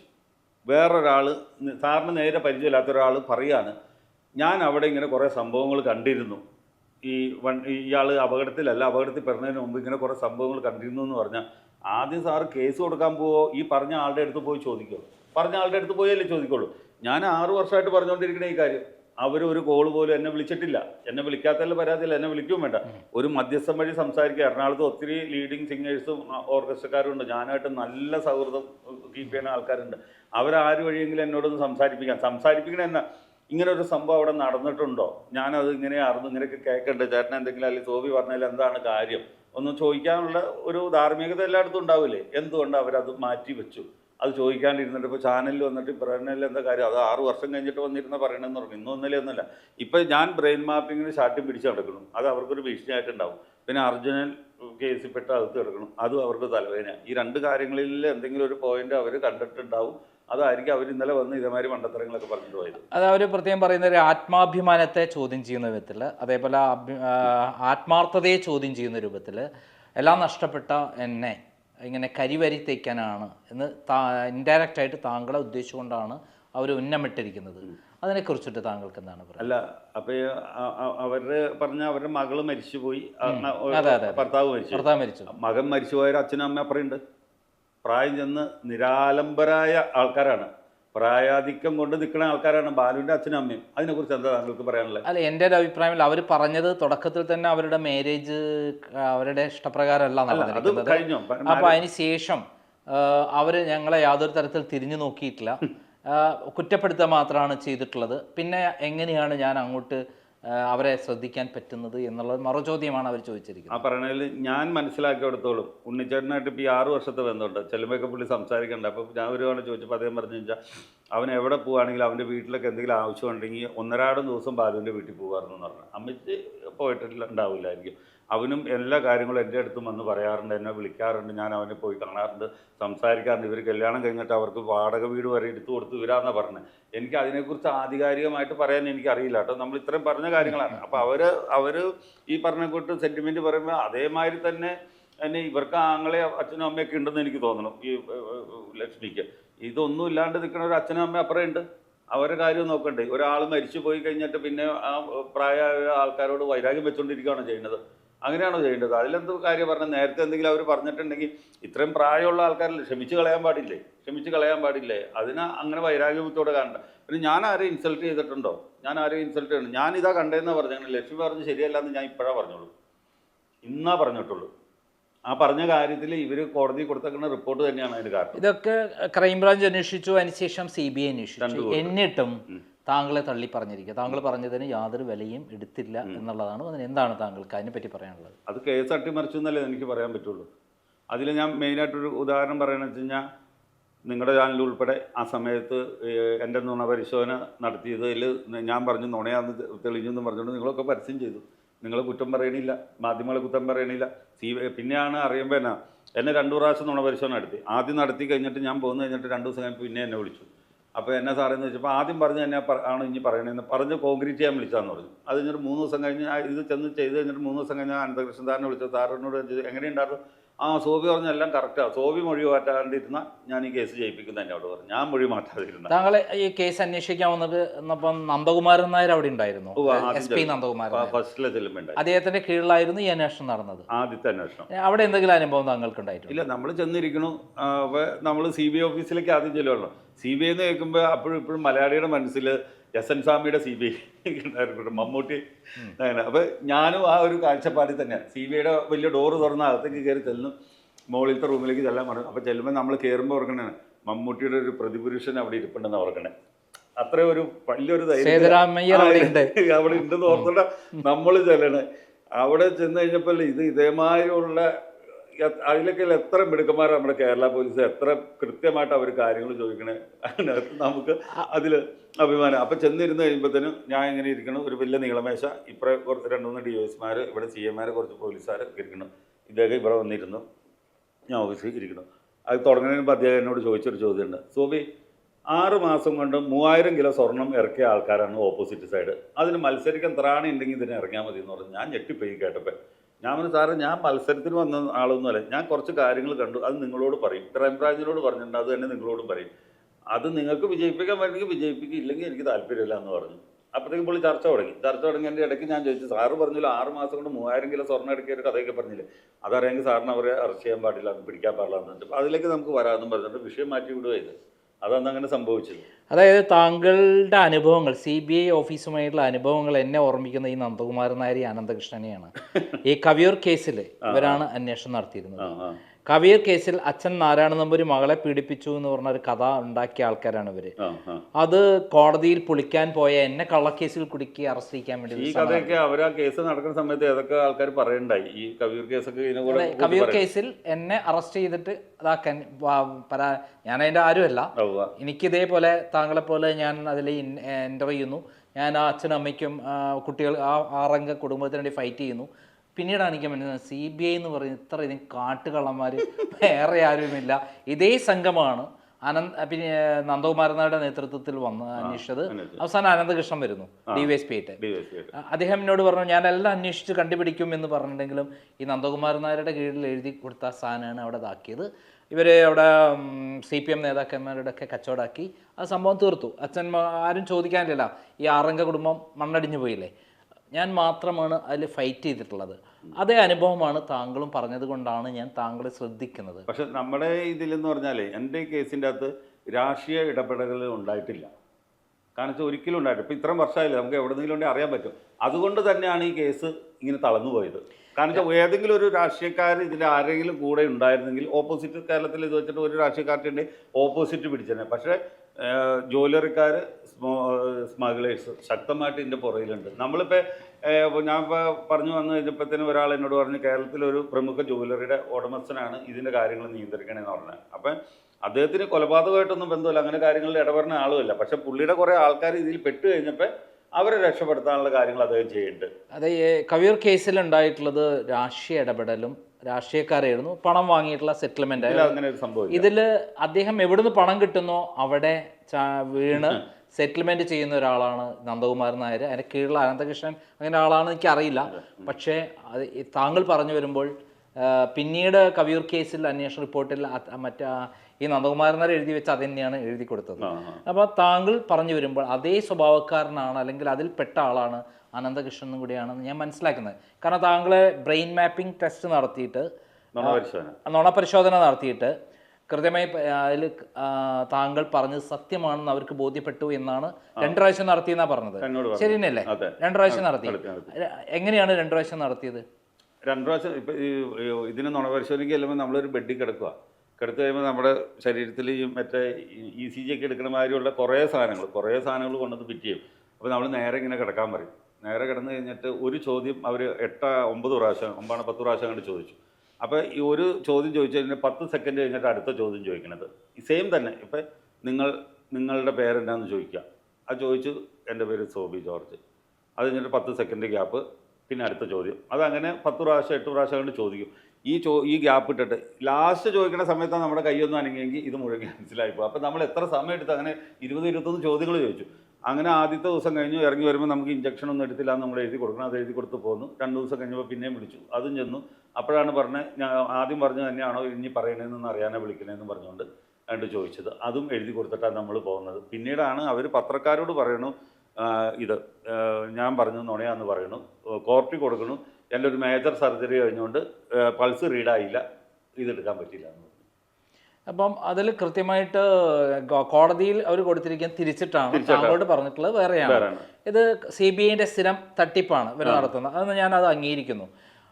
പക്ഷേ ഇവിടെ നമ്മൾ മനസ്സിലാക്കേണ്ട കാര്യം, ഈ അവരുടെ ഭാര്യ എന്തുകൊണ്ടാണ് ഈ വിധത്തിൽ പെരുമാറുന്നത്? താങ്കൾക്ക് ഇതിനകം പഠിച്ചിട്ടുണ്ടായിരിക്കുമല്ലോ. താങ്കൾ ഇത്രയും അധികം ഷാർപ്പായിട്ട് താങ്കളെ ഫിനിഷ് ചെയ്യുന്ന രൂപത്തിൽ താങ്കൾ വെറും കള്ളം പറയാൻ വേണ്ടി വന്ന ഒരാളാണ്, ഇതിൽ യാതൊരു സത്യവുമില്ല എന്ന് പറഞ്ഞിട്ടാണ് വന്നിരിക്കുന്നത്. കടുപ്പിച്ചൊന്നും അവർ പറഞ്ഞില്ല, അവർ പറഞ്ഞു പോയി. പക്ഷെ മനസ്സിലാവണവർക്ക് മനസ്സിലാവും. അല്ല, കടുപ്പിച്ച് പറഞ്ഞു. അതായത് കലാഭവൻ ശോഭി പറഞ്ഞു കള്ളമാണെന്ന് അവർ പറഞ്ഞിട്ടുണ്ട്, ശരിയല്ല എന്ന് പറഞ്ഞിട്ടുണ്ട്. കള്ളമാണല്ലോ, സംഭവം അങ്ങനെ ഉണ്ടായിട്ടില്ല. അത് താങ്കൾ ക്രെഡിബിലിറ്റിയെ ബാധിക്കുന്ന ഒരു കാര്യമാണ്. അല്ല, അങ്ങനെ ബാധിക്കില്ല. കാരണം വെച്ച് കഴിഞ്ഞാൽ ഞാൻ ഉറച്ചു നിൽക്കുന്ന കാര്യങ്ങളിൽ അന്നും ഇന്നും ഉറച്ചു നിൽക്കുന്ന ഒരാളാണ്. അവർ വെറുതെ വന്നിട്ട് 6 വർഷം വന്നിട്ട് ഇരുന്നിട്ട് എന്തെങ്കിലും പുലമ്പി പോയി എന്ന് വെച്ചിട്ടുണ്ടെന്ന് നമ്മൾ പറഞ്ഞ കാര്യങ്ങളൊന്നും പിന്നോട്ടേക്ക് പോകില്ല. അല്ല, അവരവിടെ വന്നിരുന്ന് പറഞ്ഞെന്ന് ഓർത്തുകൊണ്ട് ഞാൻ പോയി. അങ്ങനെയാണെങ്കിൽ അവരെന്തുകൊണ്ടൊരു പത്രസമ്മേളനം നടത്തിയില്ല? ഇപ്പോഴും ഞാൻ ചോദിക്കുക, എന്നെ അവരിങ്ങനെ അപ്പുറം ഇപ്പുറം ഇരുത്തിയിട്ടൊരു പത്രസമ്മേളനം നടത്താൻ പറ്റുമോ? ഒരു പ്രസ് മീറ്റ് നടത്താൻ പറ്റും? ചോദിക്കുക. അല്ല, ഞാൻ ചോദിക്കുന്ന കാര്യങ്ങൾക്ക് അവർ മറുപടി പറയണം. അല്ല, ആവട്ടെ, താങ്കൾ എന്തുകൊണ്ടാണ് ലക്ഷ്മി ഇങ്ങനെ പെരുമാറുന്നത് കാരണം? അത് അതിന്റെ പിന്നിലെ രഹസ്യം? അല്ല, ഞാൻ 2 ദിവസം മുമ്പ് പറഞ്ഞിരുന്നു, ഒന്നല്ലെങ്കിൽ അവർക്ക് ഇതുമായിട്ട് എന്തെങ്കിലും ഇൻവോൾവ് ഉണ്ടാവും, ഈ കേസുകളൊക്കെ ആയിട്ട് എന്തെങ്കിലും അവരുടെ ആയിട്ടുള്ളൊരു കോൺട്രിബ്യൂഷൻ അതിൻ്റെ അകത്ത് ഉണ്ടാവും. ഈ ആക്സിഡൻറ്റിലെ കാര്യത്തിലല്ല, പറഞ്ഞ് സ്വർണ്ണമായിട്ട് ബന്ധപ്പെട്ടിട്ട്. അതല്ലെങ്കിൽ അവരാരെങ്കിലും പേടിക്കുന്നുണ്ടാവും, അവരാരെങ്കിലും പേടിക്കുന്നുണ്ടാവും. ഇന്നിപ്പോൾ ആരാണ് നമ്മുടെ ജോയി തമ്മലം, ഇവരെ വലിയ സുഹൃത്താണ് ജോയി തമ്മലം, തിരുവനന്തപുരത്തെ പുള്ളി. അതാണ് ബാലുവിൻ്റെ ബാല്യകാല സുഹൃത്ത് എന്ന് പറഞ്ഞ അയാളേ ഉള്ളൂ. അത് കഴിഞ്ഞിട്ട് ബാക്കി എല്ലാവരും വന്നത്. പുള്ളിയാണ് ഇവരുടെ കല്യാണം നടത്തിക്കൊടുക്കുന്നതിന് സാക്ഷി എന്നൊക്കെ പുള്ളിക്കാരനാണ്. പാലക്കാട് കോളേജിൽ പഠിക്കുന്നത്. അദ്ദേഹമാണ് ഇദ്ദേഹത്തെ പരിചയപ്പെടുന്നത്. അപ്പൊ പുള്ളി ഇന്നൊരു കാര്യത്തിൽ പറഞ്ഞിട്ടുണ്ട്, ഈ ബാലു മരിച്ചതിന് ശേഷം ഇവരെ കാണാൻ വീട്ടിൽ ചെന്ന് കഴിയുമ്പോഴത്തേനും അവരെ വീടിന്റെ 4 സൈഡും ക്യാമറ, പുതിയ ക്യാമറ വലുത് പിടിപ്പിച്ചേക്കണം. അതിൻ്റെ ഫുട്ടേജ് കാണാനുള്ള സാധനം ഇരിക്കണം പ്രകാശ് തമ്പിയുടെ കയ്യിൽ. വലിയൊരു താഴിട്ട് ഗേറ്റ് പൂട്ടി വെച്ചേക്കണം. നമ്മളവിടെ ചെന്ന് ബെല്ലടിച്ച് കഴിഞ്ഞാൽ 3/4 മണിക്കൂറൊക്കെ കഴിഞ്ഞിട്ട് അവർ വന്ന് ഡോറ് തുറന്നിട്ട് എന്തെങ്കിലും ഒന്ന് പറയണേന്ന് പറഞ്ഞു. ഇത്രയും സെക്യൂരിറ്റി ആയിട്ട് വെച്ചിട്ടുണ്ടെങ്കിൽ അവരെന്തെങ്കിലും ബ്ലോക്ക് ചെയ്തിട്ടായിരിക്കില്ല അങ്ങനെ വന്നിരിക്കണേ. ഇന്നലെ സാറിന് ഇത്രയും വലിയ വർഷമായിട്ട് പത്രപ്രവർത്തനം നടത്തുന്നില്ല, സാറിന് എന്താ തോന്നി ഇന്നലെ കണ്ട് ഒരു ആർട്ടിഫിഷ്യൽ ഫീലിംഗ് അല്ലേ ഉണ്ടായത്? അവതാരകൻ വെറുതെ ഇങ്ങനെ ഇരിക്കുക, അത് കാണുന്ന ജനത്തിനുണ്ടാവില്ല ഈ ഇങ്ങനത്തെ കാര്യങ്ങൾ. പിന്നെ മറ്റുള്ള ചാനലുകാരൊക്കെ ബ്ലോക്ക് ചെയ്തു. അതോടുകൂടി ആ കഥ അവസാനിക്കുന്ന അവരോർത്തെ. പക്ഷേ ഞാൻ ഇന്നലെ മിനിങ്ങാന്ന് ഇവിടെ ഒരു ഇൻ്റർവ്യൂവിന് വന്നപ്പോൾ ഞാൻ പോണ സമയത്ത് പറഞ്ഞു, അവരുടെ കാര്യത്തിന് തന്നെ ഇന്റർവ്യൂ ചെയ്യാൻ വന്നത് ക്രൈം സ്റ്റോറി ചാനലിൽ വന്നത്. അപ്പോൾ അന്നേരം ഞാൻ പോകാൻ നേരത്തെ പറഞ്ഞു, വൈകുന്നേരത്തെ അവരുടെ ന്യൂസ് അവർക്ക് തന്നെ ബുദ്ധിമുട്ടുണ്ടാവുന്ന രീതിയിൽ വരുന്നു. അത് തന്നെയാണ് ഇപ്പോൾ ഓൺലൈനിലൊക്കെ വാർത്തകൾ കാണുന്നില്ലേ നമ്മൾ. ഇതിൽ ഡ്രൈവർ അർജുനാണ് ഓടിച്ചതെന്ന് അവർ റിപ്പീറ്റ് ചെയ്ത് പറയുന്നുണ്ട്. പക്ഷെ അർജുൻ റിപ്പീറ്റ് ചെയ്ത് പറയുന്നുണ്ട് ബാലഭാസ്കറാണ്. ഇവർ പറയേണ്ട അർജുൻ്റെ അത് റിപ്പീറ്റ് ചെയ്ത് ഇവർ പറയുന്നുണ്ട്. അതേ റിപ്പീറ്റ് ചെയ്ത് തന്നെ അർജുനും പറയുന്നത് ബാലഭാസ്കറാണ്. താങ്കൾ ആരെയാണ് കണ്ടത്? ഞാൻ കണ്ടില്ല എന്ന് പറഞ്ഞാൽ ഞാൻ കാണുന്ന വണ്ടിയിൽ തടിച്ചിട്ട് വണ്ണമുള്ള ഒരാളാണ് ഇറങ്ങി വന്നത്. പക്ഷേ ഈ വണ്ടി അപകടം നടന്ന സ്ഥലത്ത് പരിസരവാസികളുടെ മൊഴിയുണ്ട്, ബാലുചേട്ടനുമല്ല ഈ അർജുനെ പോലെ ചെറിയൊരാളല്ല വണ്ടി ഓടിച്ച്, തടിച്ചിട്ട് നല്ല ഉയരമുള്ള ഒരാളെ വണ്ടി ഓടിച്ച അവരാണ് ഞങ്ങൾ ഡ്രൈവർ സീറ്റിൽ നിന്ന് എടുക്കുന്നത്. സാക്ഷിമൊഴിയുണ്ട് അവിടുന്ന്. ഇതിൽ ആ വണ്ടിയിൽ മുന്നിൽ അവരും അതേപോലെ മകളും ആയിരുന്നു ഇരുന്നത്, പിന്നിലായിരുന്നു ബാലഭാസ്കർ എന്ന് അവർ പറയുന്നത്. റൈറ്റ് സൈഡിൽ അർജുൻ ഇരുന്നു, ഡ്രൈവ് ചെയ്തു എന്നാണ് പറയുന്നത്. എന്തുകൊണ്ടാണ് ഇവര് മുന്നിലിരുന്നിട്ട് ബാലഭാസ്കറെ പിന്നിലിരുത്തിയത്? അല്ല, അവര് സ്ഥിരം യാത്ര എങ്ങനെയാണെന്നാണ് പറഞ്ഞത്. പുള്ളിക്കാരത്തിക്ക് എന്തോ യാത്ര ചെയ്യുമ്പോൾ ട്രാവലിൽ എന്തോ ഒരു സിക്ക് ഉണ്ടാവാറുണ്ട്. അപ്പം അങ്ങനെ പുള്ളിക്കാരത്തി അതൊരു സത്യമായിട്ടുള്ള കാര്യമായിരിക്കാം, നമുക്ക് അതിനെക്കുറിച്ച് അറിയില്ലല്ലോ. പക്ഷെ അതിൻ്റെ അകത്ത് വേറൊരു കാര്യം കോടതി ചോദിച്ചിട്ടുണ്ട്. ഇപ്പം ഇതിൻ്റെ ഇടയ്ക്ക് സാറ് പറഞ്ഞില്ല, അവർ പറഞ്ഞ എല്ലാം ശരിയെന്ന് സ്ഥാപിക്കാൻ നോക്കിയെന്ന്. ഇവർ പറഞ്ഞ ഒന്നും ശരിയല്ലാത്തതുകൊണ്ടാണ് കോടതി 2ാമത് അന്വേഷണം പ്രഖ്യാപിച്ചത്. ഇപ്പം ബഹുമാനപ്പെട്ട കോടതി ഇവർ ഈ പറഞ്ഞ കഥകളൊക്കെ തന്നെയാണ് ഇവരുടെ മൊഴിയായിട്ട് അവരെപ്പോഴും പറഞ്ഞത്. ഇതെല്ലാം റെക്കാർഡിക്കല എന്ന് പറയുന്നുണ്ട്. ആ റെക്കാർഡിക്കൽ എന്ന് പറഞ്ഞ കാര്യത്തിൽ ഇന്നലെ മാറ്റി പറഞ്ഞിട്ട് പറയും. ഈ റെക്കാർഡിക്കലായിട്ടുള്ള സാധനം കോടതി ചെന്നപ്പോഴാണ് കോടതി പറഞ്ഞ് ഇത് വിശ്വസിക്കാൻ പറ്റില്ല. കാരണം വെച്ചാൽ സി ബി ഐക്കാർ കൊടുത്തേക്കുന്ന മൊഴി 80 കിലോമീറ്റർ 85 കിലോമീറ്റർ സ്പീഡാണ് ഈ വണ്ടിക്ക് പറഞ്ഞത്. 85 കിലോമീറ്ററുള്ള സ്പീഡുള്ള വണ്ടി. ലക്ഷ്മി സീറ്റ് ബെൽറ്റ് ഇട്ടു, ലക്ഷ്മിക്ക് നിസ്സാര പരിക്ക്. സീറ്റ് ബെൽറ്റ് ഇടാണ്ട് ഇപ്പറേ ഡ്രൈവ് ചെയ്തുകൊണ്ടിരുന്ന അർജുന് കൂടുതൽ പരിക്കില്ല, ഭീമമായ പരിക്കില്ല. ബാക്കി കിടന്ന ഉറങ്ങിയ ബാലഭാസ്കർ കിട്ടിയത്. അതെങ്ങനെ വ്യക്തത വേണമെന്ന് പറഞ്ഞു. അപ്പം ലക്ഷ്മി ഈ പറഞ്ഞ ഇപ്പം സാറ് പറഞ്ഞാൽ ലക്ഷ്മി എല്ലാത്തിനും കണ്ടിച്ചു എന്ന് പറഞ്ഞ സാധനത്തിന് എന്നെയല്ല കണ്ടിച്ച്, ലക്ഷ്മി കോടതിനെ കണ്ടിച്ചേക്കണേ. കോടതി അതല്ല സത്യം എന്ന് പറഞ്ഞിരിക്കണതാണ്. ഓൾറെഡി പറഞ്ഞുകൊണ്ടാണ് പുതിയ അന്വേഷണം വന്നത്. ഇതിനകത്ത് പ്രകാശൻ തമ്പിയുമായിട്ട് താങ്കൾ സംസാരിച്ചതായിട്ട് ഞാൻ മനസ്സിലാക്കി. ഈ പ്രകാശൻ തമ്പിയാണല്ലോ ഇവരെ മാനേജറായിട്ടുള്ള അദ്ദേഹത്തെയാണല്ലോ പിന്നീട് സ്വർണ്ണക്കള്ളക്കടത്തിൽ പിടിച്ചിട്ടുള്ളത് തിരുവനന്തപുരത്ത്. എന്താണ് പ്രകാശൻ തമ്പിയായിട്ടുള്ള താങ്കളുടെ അനുഭവങ്ങൾ? അല്ല, ഞാനിത് അപകടം നടന്ന് പുള്ളി മരിച്ച അന്ന് 2ാം തീയതി മരിച്ച ബാലുവിൻ്റെ അച്ഛൻ ചാനലിൽ ഇങ്ങനെ പറയണ കേട്ടപ്പോൾ ഞാൻ എൻ്റെ അഡ്വക്കേറ്റ് കർത്തൻ സാറിനെ വിളിച്ച് കഴിഞ്ഞപ്പോഴത്തേക്കും കർത്തൻ സാറ് പറഞ്ഞു, ആദ്യം വേണ്ടാന്ന് പറഞ്ഞു. പിന്നെ 2ാമത് വിളിച്ചിട്ട് പറഞ്ഞു ആരോടെങ്കിലും ഒന്ന് പറഞ്ഞേക്കാൻ പറഞ്ഞു. അപ്പം ഇവരുടെ നമ്പറൊന്നുമില്ല എനിക്ക്. അപ്പം മധുബാലകൃഷ്ണൻ ഇവരുടെ സ്വന്തക്കാരനാണെന്ന് എനിക്കറിയാം, സിംഗർ. അപ്പം മധുവിനെ ഞാൻ വിളിച്ചിട്ട് പറഞ്ഞു, മധു എൻ്റെ ഒരു ഫ്രണ്ടാണ്, അതിനോട് പറഞ്ഞു ഇങ്ങനെ ഒരു സംഭവം കണ്ടിട്ടുണ്ട്, അപ്പോൾ ബാലുവിൻ്റെ ആരെയും നമ്പർ തരാൻ ഞാൻ വിളിച്ചു പറയാമെന്ന് പറഞ്ഞു. അപ്പോൾ ബാലുചേട്ടൻ വീടുമായിട്ട് യോജിപ്പില്ലല്ല, അപ്പോൾ ഞാൻ മാനേജറുടെ നമ്പർ തരാം, അപ്പോൾ എന്നെ ഒന്ന് പരിചയപ്പെടുത്തിയേക്കാൻ പറഞ്ഞു. അങ്ങനെ പരിചയപ്പെടുത്തിയിട്ടാണ് ഞാൻ ഇങ്ങനെ വിളിക്കുമ്പോൾ തന്നെ പുള്ളി ഫോൺ എടുക്കുമ്പോൾ തന്നെ പറഞ്ഞത്, ചേട്ടാ അങ്ങനെ ഒരു സംഭവമൊന്നും അതിൽ ദുരൂഹതയൊന്നുമില്ല, ഞങ്ങളൊക്കെ അന്വേഷിച്ചാന്ന് പറഞ്ഞു. അപ്പോൾ ഞാൻ ചോദിച്ചു ഇങ്ങനെ ഒരാൾ ഓടിപ്പോണാണ്ട് ഇതും പറഞ്ഞപ്പോൾ പുള്ളി അങ്ങനെ ഒരു സംഭവമേ ഉണ്ടായിട്ടില്ല, അതെല്ലാം അന്വേഷിച്ചെന്ന് പറഞ്ഞു. അപ്പോൾ ഞാൻ പറഞ്ഞു എന്നാൽ ശരിയെന്നും പറഞ്ഞു വെച്ചിട്ട് മധുവിനെ വിളിച്ചിട്ട് ഞാൻ പറഞ്ഞു മധു പുള്ളിയോട് സംസാരിച്ചതിൽ നമുക്ക് അത്ര തൃപ്തി വന്നിട്ടില്ല അങ്ങോട്ടെന്ന് പറഞ്ഞു. അപ്പോൾ പുള്ളി പറഞ്ഞു പുള്ളി ഭയങ്കര തിരക്കുള്ള ആളാണ്, അപ്പോൾ അത് കുഴപ്പമില്ല അവർ നോക്കിക്കോളും എന്ന് പറഞ്ഞു. അപ്പോൾ വെച്ചപ്പോൾ തന്നെ ഇതൊക്കെ ഞാനും മധുവൊക്കെ ആയിട്ട് സംസാരിക്കുന്ന ഓഡിയോ റെക്കോർഡും അത് ക്രൈംബ്രാഞ്ചിനും CBIക്കും കൊടുത്തിട്ട് ഈ ആൾ വിളിച്ചു, പ്രകാശം വിളിച്ചു, ചേട്ടാ നാളെ ആറ്റിങ്ങൽ CID അടുത്ത് വന്ന് മൊഴി കൊടുക്കേണ്ട വരും കേട്ടോ, അതായത് പോലീസിൽ വരാൻ എനിക്കത് പേടിയുള്ള മാതിരി പുള്ളി പറയാം. ഞാൻ പറഞ്ഞു എപ്പോഴും നാളെ എപ്പോഴാണ് വരേണ്ടതെന്ന് ചോദിച്ചു. നാളെ അല്ല അത് അവർ വിളിക്കുമെന്ന് പറഞ്ഞു. ആയിക്കോട്ടെ എന്ന് പറഞ്ഞു. അത് വെക്കണതിന് മുമ്പ് എന്നോട് പറഞ്ഞു ചേട്ടാ ഇനി കേസുമായിട്ട് എന്തെങ്കിലും ആവശ്യമുണ്ടെങ്കിൽ ഞാൻ ചേട്ടനെ വിളിക്കും, എൻ്റെ നമ്പർ ഒന്ന് സേവ് ചെയ്തേരെ, ചേട്ടൻ്റെ നമ്പർ ഞാൻ സേവ് ചെയ്യേണ്ടതെന്ന് പറഞ്ഞു. വെക്കാൻ നേരത്ത് പുള്ളി ചോദിച്ചു ചേട്ടാ വെക്കല്ലേ, ചേട്ടൻ ഇത് ആരോടെങ്കിലും പറഞ്ഞു എന്ന് ചോദിച്ചു. നമ്മൾ ആരോടും പറഞ്ഞിട്ടില്ല എന്ന് പറഞ്ഞു. അന്ന് ഞാൻ ആരോടും പറയണ്ട കേട്ടോ, ഞങ്ങളത് അന്വേഷിക്കട്ടെ എന്ന് വെച്ചു. നമ്മൾ അവിടെ ചാപ്റ്റർ തീർന്നു. പിന്നീട് ഒരു 4 മാസം 5 മാസം കണ്ട് കഴിഞ്ഞപ്പോഴാണ് ഇവർ സ്വർണ്ണക്കടത്ത് കേസ് പിടിച്ചപ്പോഴാണ് ഈ ഉണ്ണിച്ചേട്ടൻ പിന്നെയും ഈ ചാനലിൽ വന്ന് ഈ കാര്യം പറയണത്, ഇവരാണ് ഇതിൻ്റെ പിന്നിൽ എന്ന് പറഞ്ഞത്. അപ്പോൾ ഞാൻ ഇവിടെ മനോരമയുടെ ഓഫീസിൽ വിളിച്ചിട്ട് ഈ ഉണ്ണിച്ചേട്ടൻ്റെ നമ്പർ മേടിച്ചിട്ട് ഞാൻ ഉണ്ണിച്ചേട്ടനെ വിളിച്ചു പറഞ്ഞു. ഉണ്ണിച്ചേട്ടനാണ് എൻ്റെ കാര്യം മാധ്യമങ്ങളോട് പറയണത്. അതങ്ങനെയാണ് ഈ വാർത്ത ഇവിടം വരെ എത്തിയത്. താങ്കൾ അതിൽ മറ്റൊരു കാര്യം കൂടി പറഞ്ഞിട്ട് കൊടകരയിൽ വെച്ചിട്ട് ഈ സ്വർണം അദ്ദേഹത്തിന്റെ വണ്ടിയിൽ ബാലഭാസ്കറിന്റെ വണ്ടിയിൽ കയറ്റി എന്ന് പറയുന്നൊരു കാര്യം കൂടി പറഞ്ഞു. എന്താണ് അതിന്റെ സത്യം? അത് ഈ ഇപ്പോൾ രണ്ടാമത്തെ പതിപ്പ് വന്നതിന് മുമ്പ് ഒരു 1.5 വർഷം മുമ്പ് 2 വർഷമൊക്കെ ആയി കാണും, ഞാൻ തൃശ്ശൂർക്കുള്ള യാത്രയിൽ ഫോൺ വന്നപ്പോൾ കൊടകര സൈഡിലേക്ക് ഒതുക്കി സംസാരിച്ചിട്ട് ഒരാൾ വന്ന് ഗ്ലാസ്സിൽ മുട്ടിയിട്ട് എന്നോട് സംസാരിക്കണമെന്ന് പറഞ്ഞു. അയാൾ ഇച്ചിരി മദ്യപിച്ചിട്ടുണ്ടായിരുന്നു, അകത്ത് കയറിക്കോട്ടെ എന്ന് ചോദിച്ചു. അപ്പോൾ അകത്ത് കയറിക്കൊള്ളാൻ പറഞ്ഞു. കയറി സംസാരിച്ചപ്പോൾ പുള്ളി കയറി ഇരിക്കുമ്പോൾ തന്നെ പറയാം 2018 സെപ്റ്റംബർ 24 വൈകിട്ട് 10:30ക്കും 11:00 ഇടയ്ക്ക് ബാലിച്ചേട്ടൻ്റെ കാറിൽ കൊടകര ഫ്ലൈ ഓവറിൻ്റെ അടിയിൽ നിന്ന് സ്വർണം കയറി. ഞാൻ ചോദിച്ചു സ്വർണം കയറിയോ, ഇതാരെ കണ്ടേ? ഞാൻ കണ്ടു. താനെന്താ എങ്ങനെ കണ്ടേ? ഞാൻ അവിടെ ഉണ്ടായിരുന്നു. ഞാൻ ചോദിച്ചപ്പോൾ ബാലു വണ്ടിയിലുണ്ടായിരുന്നു എന്ന് വെച്ചപ്പോൾ ബാലു ചേട്ടൻ വണ്ടിയിലുണ്ടായിരുന്നു, കയറ്റാൻ സമ്മതിച്ചില്ല എന്നാണ് പറയണത്. അപ്പോൾ പുള്ളി നീങ്ങി വന്നിട്ട് പറയാം അവളാ കാരണക്കാരിന്ന്. ഞാൻ ചോദിച്ചാൽ അവൾ അതാരാന്ന് വെച്ചാൽ ബാലുവിൻ്റെ ഭാര്യ. അപ്പോൾ അത് എതിർത്തില്ലെന്ന് വെച്ചപ്പോൾ അവര് ലക്ഷ്മി ഷൗട്ട് ചെയ്തിട്ട് ഇയാളോട് അകത്ത് കയറിയിരിക്കാൻ പറഞ്ഞതാണ് പുള്ളി പറഞ്ഞത്. അപ്പം ഞാൻ പുള്ളിയോട് ചോദിച്ചു അത് ചേട്ടാ വണ്ടി ഓടിച്ച ആളെ ഓർക്കണ്ടെന്ന് വെച്ചാൽ അത് ഞാൻ ശ്രദ്ധിച്ചില്ല എന്ന് പറഞ്ഞു. അതെന്നിട്ട് ഈ മൊഴി ഇതേമാതിരി തന്നെ ഞാൻ CBIക്കാരോട് CBIയുടെ 2ാം പതിപ്പ് വന്നപ്പോൾ പറഞ്ഞു ആളുടെ പേര് ഉൾപ്പെടെ പറഞ്ഞു. അവരതിനെന്താണ് റിസൾട്ട് എന്നുള്ള എന്നോട് പറഞ്ഞിട്ടുണ്ടായില്ല. അപ്പം ഒന്നല്ലെങ്കിൽ അയാളോട് ചോദിച്ചു, അയാൾ സമ്മതിച്ചില്ലെങ്കിൽ എന്നെ അയാളെ കൂടി ഇരുത്തി ചോദിക്കണ്ടേ, ഇങ്ങനെ സംഭവം സോഫി പറഞ്ഞിട്ടുണ്ട് നിങ്ങൾ എന്തിനാ ഇതിങ്ങനെ മാറ്റി പറഞ്ഞെന്ന് ചോദിക്കണ്ടേ, അല്ലെങ്കിൽ അങ്ങനെ സംഭവം ഉണ്ടായിട്ടില്ല എന്ന് അയാൾ പറഞ്ഞു. അതും എന്നെ വിളിച്ച് ചോദിച്ചു ഇരുത്തണ്ടേ, ഇങ്ങനെ ഇതൊന്നും ഉണ്ടായിട്ടില്ല. ബാലഭാസ്കർ കേസ് നമ്മൾ എവിടെ ചോദിച്ചാൽ തൊട്ടാലും സർവത്ര ദുരൂഹത. അതിപ്പോൾ ലക്ഷ്മി വന്ന് എന്തെങ്കിലും പറഞ്ഞു വെച്ചോണ്ട് അത് ഇല്ലാണ്ടാവാൻ പോകുന്നില്ല. ലക്ഷ്മി ഇന്നലെ നടത്തിയ 1 മണിക്കൂറുള്ള ഇന്റർവ്യൂവിൽ എന്തെല്ലാം ദുരൂഹതകളാണ് താങ്കൾക്ക് മനസ്സിലായിട്ടില്ല? അല്ല അതാ ഞാൻ പറഞ്ഞ ആദ്യം പുള്ളിക്കാരത്തി പറഞ്ഞത് ഈ ജ്യൂസ് കഴിച്ച കാര്യം പറഞ്ഞു. പിന്നെ രണ്ടാമത് ഈ ബാലു സംസാരിച്ച കാര്യം പറഞ്ഞു. പിന്നെ പുള്ളിക്ക് തലയ്ക്കാണ് പരിക്കെന്ന് പറഞ്ഞു. ഇതൊക്കെ നല്ല നല്ല തെളിവുകളല്ലേ, ഇത്രയും കാര്യങ്ങൾ. ബാക്കിയൊക്കെ കോമൺ ആയിട്ട് ആർക്കും വലിയ കാര്യമുള്ളാത്ത കാര്യമാണ്. അവർ അന്ന് മുതൽ സംസാരിക്കുന്നുണ്ട്.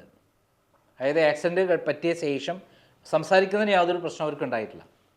ഹോസ്പിറ്റലിൽ അവർക്ക് അങ്ങനെ സംസാരിക്കുന്നതിന് കുഴപ്പമുണ്ടായതായിട്ട് ഞാൻ അറിഞ്ഞിട്ടില്ല. ഇന്നാണ് ഇപ്പോൾ അവർ പറഞ്ഞത് തലയ്ക്കടി ഇട്ടിട്ടെന്ന് പറഞ്ഞത്. അത് ആദ്യമായിട്ടായിരിക്കും കേൾക്കണത്. അത് മെഡിക്കൽ റെക്കോർഡ്സ് ഒന്നുകൂടി നോക്കിക്കഴിഞ്ഞാൽ അറിയാൻ പറ്റും. അതല്ലാതെ സത്യം എന്നുള്ള അറിയാൻ പറ്റും, ഉറപ്പായിട്ടും അറിയാൻ പറ്റും. അത് ഇതിൽ ബാലഭാസ്കറും ലക്ഷ്മിയും തമ്മിലുള്ള ബന്ധം എങ്ങനെയായിരുന്നു എന്നാണ് താങ്കൾ മനസ്സിലാക്കി? എനിക്ക് അതിനെക്കുറിച്ച് ഒരു ഐഡിയ ഇല്ല കേട്ടോ. ഞാൻ അതിലേക്ക് അന്വേഷിക്കാനും പോയില്ല. കാരണം വെച്ചാൽ നമ്മുടെ വിഷയം അതല്ല. അപ്പം നമ്മൾ അതിലേക്ക് അന്വേഷിക്കാൻ ചെന്ന് കഴിഞ്ഞാൽ അത് അങ്ങനെ ആയിരിക്കും ഇങ്ങനെ ആയിരിക്കും എന്നൊക്കെ നമ്മൾ ചിന്തിക്കേണ്ടി വരും. ഇതിപ്പോൾ നമുക്ക് ക്ലീനാണ് എൻ്റെ കാര്യം. കാരണം നമ്മൾ ഇങ്ങനെ യാത്ര ചെയ്യണം, ഞാൻ ഉറക്കം വണ്ടി സർവീസ് ആവണം, അതിനായിട്ട് ഡ്രൈവറോട് വരാൻ പറയണം, ഉറക്കം വന്നപ്പോൾ പെട്രോൾ പമ്പിൽ കിടക്കണം, ഇങ്ങനെ ഒരു സൗണ്ട് കേൾക്കണം, എണീക്കണം, പിന്നെ തിരിച്ച് തിരുവനന്തപുരത്തേക്ക് പോകണം, പോണ വഴിക്ക് ഒരു അപകടം കാണണം, ഇറങ്ങാൻ നോക്കണം, എന്നെ അവരടിച്ച് കയറ്റണം. തിരിഞ്ഞു നോക്കുമ്പോൾ ബാക്കിലെ ഗ്ലാസ് പൊട്ടിയ ഒരു ഗ്ലാസിൻ്റെ കാര്യം പറയും. ഈ ഗ്ലാസ് പൊട്ടിച്ച് ഞാൻ കണ്ടു. അത് ഞാൻ ഈ CBIക്കാരിലെ അന്തരീക്ഷ സാറിനോട് ഞാൻ ചോദിച്ചത്, സാറ് ഈ ഗ്ലാസ് പൊട്ടിയതിന് മാത്രം ആൾക്കാർ ഒന്നും പറയണില്ല, ബാക്കി എല്ലാത്തിനും ആൾക്കാർ കാര്യം പറയണ്ട, ഇത് ആര് പൊട്ടിച്ചു എന്ന് നമ്മൾ സംസാരിക്കുന്ന സമയം വരെ തെളിവില്ല, അത് എങ്ങനെ പൊട്ടിയെന്ന്. അതിന് ഒരാഴ്ച കഴിഞ്ഞപ്പോൾ പുള്ളിക്കാരൻ വിളിച്ച് പറഞ്ഞ വളരെ രസകരമായിട്ടുള്ള മറുപടിയാണ്. ഇത് ബാലുവിൻ്റെ വയലിൻ വന്ന് മുട്ടിയിട്ട് പൊട്ടിയാണ്. 1.5 കിലോ ഉണ്ടാവുള്ളൂ ഈ ഇലക്ട്രിക് വയലിൻ. ആ വയലിൻ വന്ന് മുട്ടിയ ഈ ഇന്നോവ പോലുള്ള വണ്ടിയുടെ ഗ്ലാസ് കറക്റ്റ് ഇങ്ങനെ കൈ കിടക്കാൻ പാകത്തിന് പൊട്ടും അവിടെ. അപ്പോൾ അത് ഞാൻ പറഞ്ഞ മാതിരി ഇത് എല്ലായിടത്തും തൊടുമ്പോഴും അതിനകത്ത് ദുരൂഹതയാണ് നിൽക്കുന്നത്. അത് ഇനി കാലം തെളിയിക്കുന്ന നമുക്ക് പറയാനായിട്ട് പറ്റുള്ളൂ. താങ്കൾ ഇത്രമാത്രം അതിൻ്റെ അകത്ത് തെളിവുകൾ കൊടുത്തിട്ടും വളരെ കൃത്യമായിട്ടുള്ള പോയിന്റ് വൈസുള്ള തെളിവാണ് കൊടുത്തിരിക്കുന്നത്. എന്നിട്ടും ഇത് തെളിയിക്കാതിരിക്കാനുള്ള പിന്നിലെ ശക്തി ആരായിരിക്കും? അല്ല അതാ ഞാൻ പറഞ്ഞു, ഒരു കേരളത്തിലെ ഒരു പ്രമുഖ ജുവലറി ഉടമയാണ് ഇതിൻ്റെ പിന്നിൽ എന്ന് ഞാൻ പറഞ്ഞില്ലേ. അത് എനിക്ക് കുറച്ച് നാൾ മുമ്പ് കിട്ടിയൊരു അറിവാണ്. അത് നന്നായിട്ട് വിശ്വസിക്കാവുന്ന ഒരു സ്ഥലത്ത് നിന്ന് കിട്ടിയതാണ്. പക്ഷെ അയാൾക്ക് ഈ ഒരു മർഡറിലോ അല്ലെങ്കിൽ ഈ ഒരു ആക്സിഡൻറ്റിലോ ഒന്നും പങ്കുള്ള ആളല്ല. അയാൾ അങ്ങനത്തെ ഒരു ദുഷ്ടമനസ്സ് പോലും ഉള്ള ഒരാളല്ല. പക്ഷേ അതിൽ പെട്ട ആൾക്കാർ പുള്ളിയുടെ ആൾക്കാരാകുമ്പോൾ പിന്നെ പുള്ളിയെ സംരക്ഷിക്കില്ലേ. അപ്പം നമ്മൾ ഏതെങ്കിലും ഒരു സ്ഥലത്ത് വന്നിട്ട് നമ്മളിലേക്ക് കാര്യങ്ങൾ ശരിയായി വരുമെന്ന് പറഞ്ഞ സ്ഥലത്ത് അവർ ബ്ലോക്ക് ചെയ്യും. അപ്പോൾ അത് തന്നെയായിരിക്കും ഇന്നലെ സംഭവിച്ചങ്ങനെ ചാനലിൽ വന്നിട്ട് ഒരു സ്പോൺസേഡ് പരിപാടിയായിട്ട് വന്നത്. അവരുടെ എന്തെങ്കിലും സപ്പോർട്ട് കാണുമായിരിക്കും, അല്ലെങ്കിൽ അങ്ങനെ ചെയ്യേണ്ട ഒരു ഈ കാര്യമല്ല. ദൈവത്തിൻ്റെ കയ്യൊപ്പ് എന്ന നിലയിലെ പോലെയാണ് താങ്കൾ അവിടെ അസാധാരണമായി പ്രത്യക്ഷപ്പെടുന്നത്. താങ്കളുടെ മുന്നിൽ വെച്ചിട്ട് ബാലഭാസ്കറിനെ, താങ്കൾ പേര് പറഞ്ഞിട്ടില്ലെങ്കിലും എല്ലാം കൊണ്ടും ബാലഭാസ്കറിനെ ഉപദ്രവിച്ചു എന്നാണ് താങ്കൾ പറയുന്നത്. അതിനുശേഷം കാർ ആക്സിഡൻ്റ് ആയ സ്ഥലത്തും താങ്കളുണ്ട്, കൊടകര വെച്ചിട്ട് ഉണ്ടായ അനുഭവവുമായിട്ടും താങ്കളുണ്ട്. അപ്പം ഇപ്പം അടുത്ത കാലത്ത് മാത്രമല്ല, അതിനുശേഷം ബാലഭാസ്കറിൻ്റെ മാനേജർ പ്രകാശൻ തമ്പിയെ അറസ്റ്റ് ചെയ്തു സ്വർണ്ണക്കടത്തിന്. അതിനുശേഷം അർജുനെ മലപ്പുറത്ത് വെച്ച് അറസ്റ്റ് ചെയ്തു. ഇതെല്ലാം കണക്ട് ചെയ്ത് വരുമ്പോൾ സ്വർണ്ണക്കടത്തിന് വേണ്ടിയിട്ടാണ്. അപ്പോൾ ഈ ഇതെല്ലാം കണക്ട് ചെയ്ത് വരുമ്പോൾ താങ്കൾക്ക് കൃത്യമായി പറയാനുള്ള കാര്യം എന്താണ് ഇതിനകത്ത്? അല്ല, ഇതിൻ്റെ പുറയിൽ ഈ ഒരു അപകടവും ഈ ഒരു മരണത്തിൻ്റെ പിന്നിലും സ്വർണ്ണക്കടത്തും മാഫിയ തന്നെയാണ്. അതിന് യാതൊരു സംശയമില്ല. വേറെ ആർക്കും ഇപ്പോൾ മ്യൂസീഷ്യൻസിന് ആർക്കും ഇങ്ങനെ ചില ദേഷ്യങ്ങളൊക്കെ മ്യൂസീഷ്യന്മാർ ഉണ്ടാവും. അതൊക്കെ ചിലപ്പോൾ എന്തെങ്കിലും ഒരു പ്രോഗ്രാം ക്യാൻസൽ ചെയ്യിപ്പിക്കാനും പറ്റിയതിനൊക്കെ ഉള്ളൂ. ഇതേമാതിരി കടന്ന കൈയൊന്നും ആരും ചെയ്യില്ല.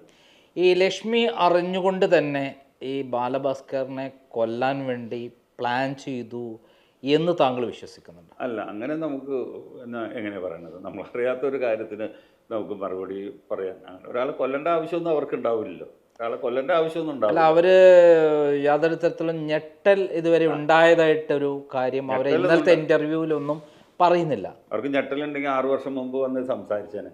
ഇപ്പം ഈ ഞാൻ ബ്രെയിൻ മാപ്പിങ്ങിന് വാശി പിടിച്ചപ്പോൾ വന്ന് സംസാരിച്ചിട്ട് അവർക്ക് തലയ്ക്ക് അടിയേറ്റ് തലയ്ക്കാ പ്രശ്നം എന്ന് എടുത്തെടുത്താൽ 3 പ്രാവശ്യം പറഞ്ഞിട്ടുണ്ട് അവരത്. ഒരു അപകടം പറ്റിയെന്ന് ഒരു പ്രാവശ്യം പറഞ്ഞാൽ പോരെ. എനിക്ക് പരിക്ക് പറ്റിയ തലയ്ക്കാണ്, അതിൻ്റെ പ്രശ്നങ്ങളുണ്ട്, എനിക്ക് പരിക്ക് പറ്റിയ തലയ്ക്കാണ്, അതിൻ്റെ പ്രശ്നമുണ്ട്. ഇത് 2-3 സ്ഥലത്ത് പുള്ളിക്കാരത്തി പറഞ്ഞിട്ടുണ്ട്. അതാണ് ഞാൻ പറഞ്ഞത്. അത് ഞാൻ പറഞ്ഞതിൻ്റെ എൻ്റെ ബ്രെയിൻ മാപ്പിങ്ങിന് പറഞ്ഞു കഴിയുമ്പോൾ സ്വാഭാവികമായിട്ടും അവരും അതിന് പെടേണ്ട വരും. കാരണം ഇനിയിപ്പോൾ വേറെ ആരുമില്ല പറയാനായിട്ട്. ഒന്ന് അവർ അതിൻ്റെ അകത്ത് ഉണ്ടായിരുന്നു എന്ന് പറഞ്ഞാൽ അവർ, പിന്നെ ഞാൻ പുറത്ത് കണ്ടു എന്ന് പറഞ്ഞാൽ ഞാനും. ഈ 2 പേര് ഇത് ചെയ്താലല്ലേ ഇതിനൊരു ഫുൾ സ്റ്റോപ്പ് വരും. 2 പേര് ചെയ്യേണ്ടതൊന്നുമില്ല. എനിക്ക് എൻ്റെ ബ്രെയിൻ മാപ്പിംഗ് ഒന്ന് ചെയ്ത് കിട്ടിയാൽ മതി. കേസ് ഞാൻ തെളിയിച്ച് ഞാൻ കാണിച്ചു തരാം. കാരണം വെച്ച് കഴിഞ്ഞാൽ നമ്മൾ ബ്രെയിൻ മാപ്പിങ്ങിന് മയങ്ങി കിടക്കണേ, ഉള്ളതുള്ളമാതിരി തന്നെ പറയും. ഒന്നും നമുക്ക് ഫാബ്രിക്കേറ്റ് ചെയ്യാൻ പറ്റില്ല അതിൻ്റെ അകത്ത്. ഇതിൽ പിന്നെ അവരുടെ മാതാപിതാക്കൾ അന്ന് മുതൽ ഇതിനു വേണ്ടി ഫൈറ്റ് ചെയ്യുന്നുണ്ട്. അതെ, അവർ നിരാലംബരായി അവർ ഇതിനു വേണ്ടി ഫൈറ്റ് ചെയ്യുന്നുണ്ട്. അവർ കൃത്യമായി ലക്ഷ്മിയെ ഉന്നം വെച്ച് സംസാരിക്കുന്നുമുണ്ട്. ഇതിലെല്ലാം തന്നെ താങ്കളുടെ അനുഭവത്തിൽ ലക്ഷ്മി ഈ ഗ്യാങ്ങിൽ എന്തെങ്കിലും പെട്ടതായിട്ട് സംശയം? അങ്ങനെ സംശയം അതാണ് ഞാൻ പറഞ്ഞത്. അവരെ എന്തെങ്കിലും അതല്ലേ പറഞ്ഞത്, ജോയി തമ്മലം പറഞ്ഞ മാതിരി ഈ പറഞ്ഞ മാതിരി വീട് വലിയ താഴിട്ട് പൂട്ടിയേക്കണം, 4 സൈഡിലും ക്യാമറ പുതിയത് ഫിറ്റ് ചെയ്തേക്കണം, അതിന് ഫുട്ടേജ് നോക്കണം. വേറൊരാൾ ഇവരെ ആരുടെയെങ്കിലുമൊക്കെ പെർമിഷൻ മേടിച്ചിട്ട് വേണം ഇറങ്ങി പോരാൻ. അവർക്ക് അതിൻ്റെ ആവശ്യമുള്ള ഒരാളല്ലല്ലോ. സ്വതന്ത്രമായിട്ട് നടക്കാം. സാമ്പത്തിക പ്രശ്നങ്ങളൊന്നും അവരെ സംബന്ധിച്ചില്ല. അപ്പോൾ പിന്നെ അവർക്ക് സ്വതന്ത്രമായിട്ട് നടക്കാമെന്നുള്ള. അപ്പോൾ ഇതെല്ലാം കൂടി നമുക്ക് കൂട്ടി വായിക്കുമ്പോഴാണ് ഈ എല്ലാ ദുരൂഹതയും ഈ വന്ന് പെടുന്നത് ഇതിൻ്റെ അകത്തേക്ക്. അതായത് 6 വർഷം കഴിഞ്ഞു, ഈ കേസ് തെളിയുമെന്ന് താങ്കൾ വിശ്വസിക്കുന്നുണ്ടോ? അല്ല, ഉറപ്പായിട്ടും അതൊരു ക്രൈം നടന്നു എന്ന് വരും. സാർ ഇത് എഴുതി വെച്ചോട്ടെ. പ്രതികളെ പിടിക്കാൻ പറ്റുമെന്നൊന്നും എനിക്ക് അറിയാൻ പാടില്ല. ഇപ്പോൾ വിതുര കേസിലൊക്കെ അവർ കൊടുത്തിട്ടുണ്ട്, ക്രൈം നടന്നിട്ടുണ്ട്, മറ്റേ പ്രതികളിലേക്ക് എത്താൻ പറ്റില്ല എന്ന് അങ്ങനെ എന്ത് പറഞ്ഞിട്ടുണ്ടോ കൊടുത്തത്. അതേമാതിരി കൊടുക്കാൻ പറ്റുമോ അവർക്ക്? ക്രൈം നടന്നിട്ടുണ്ടെന്ന് പറഞ്ഞാൽ മതിയില്ലേ? ഞാൻ കണ്ടത് സത്യമാണെന്ന് തെളിയില്ലേ? ഞാനത് തെളിയിക്കാൻ നടക്കുന്ന കേട്ടോ. അല്ലാണ്ട് വേറെ അവരുടെ കുടുംബക്കാരെയൊന്നും അന്വേഷിക്കാൻ നടക്കണില്ല. എനിക്ക് ഇതിനകത്ത് ക്രൈം നടന്നിട്ടുണ്ടോ, ആ നടന്നേക്കണ കാര്യം ഞാൻ കണ്ടതാണ്. അത് പൊതുസമൂഹത്തിൻ്റെ മുമ്പിൽ അന്വേഷണ ഏജൻസി പറയേണ്ടി വരും. അതുവരെ ഞാൻ 1998 ക്രൈമാണ് അഭയ കേസിലെ പ്രതികൾ ഇന്ന ആൾക്കാരാന്ന് പറഞ്ഞിട്ട് കവർ ചിത്രം അടക്കം പ്രസിദ്ധീകരിച്ചത്. 28 വർഷം കഴിഞ്ഞു. 2010 ഈ പറയുന്ന CBI പിന്നീട് അത് തെളിയിക്കുന്ന അതേ ആളുകളെ, ഞങ്ങൾ പറഞ്ഞ ആളുകളെ പ്രതികളാക്കി അറസ്റ്റ് ചെയ്യുന്നു.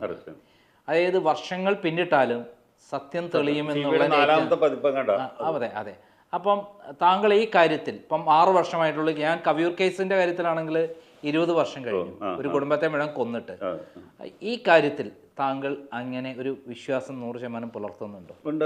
കാരണം എന്ന് വെച്ച് കഴിഞ്ഞാൽ എൻ്റെ ലൈനും എൻ്റെ കാഴ്ചപ്പാടും എല്ലാം കൃത്യമാണ്. പിന്നെ ഞാൻ എന്തിനാ വിശ്വസിക്കണേ? എൻ്റെ കണ്ണുകളെ വിശ്വസിക്കാമെങ്കിൽ ഞാൻ ഇതെല്ലാം കണ്ടതാണ്. അങ്ങനെ വരുമ്പോൾ ഈ കൊലപാതകത്തിൻ്റെ പിന്നിലും ഇതേപോലുള്ള ഈ ഇതിൻ്റെയൊക്കെ പിന്നിലും ലക്ഷ്മി ഉണ്ടെന്ന് താങ്കൾ ഏതെങ്കിലും വിധത്തിൽ വിശ്വസിക്കുന്നുണ്ടോ? അല്ല, അത് ചിലപ്പോൾ ഇത്ര നാളും ഇല്ലായിരുന്നു. പക്ഷേ ഇന്നലത്തെ അവരുടെ ഇൻ്റർവ്യൂ കാണുമ്പോൾ നമുക്ക് എന്തോ ഒരു ദുസൂചന അവർ തന്നിട്ടാണ് ഇന്നലെ പോയേക്കുന്നത്.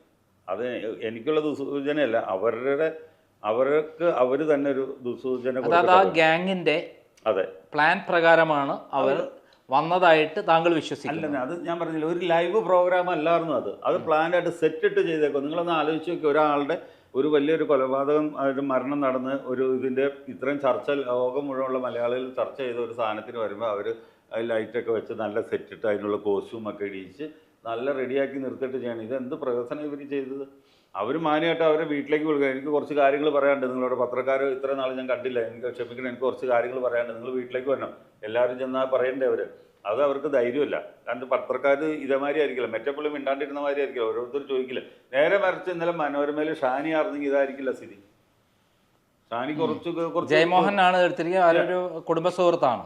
അപ്പം അതുകൊണ്ടാണ് ആ ഒരു പുള്ളി അവരുടെ ഔദാര്യത്തിന് വേണ്ടിയിട്ട് നോക്കി നിൽക്കും അങ്ങനെ അടുത്ത് പറയാനായിട്ട്. ഒരിക്കലും അതാ ഞാൻ പറഞ്ഞ ചാനലുകാർ വിചാരിച്ച ഒരാളെ പിടിച്ച് ജയിലിലാക്കാൻ പറ്റും, ഒരു സംശയമില്ല, അതൊക്കെ നടക്കും, അതിന് തർക്കമില്ല.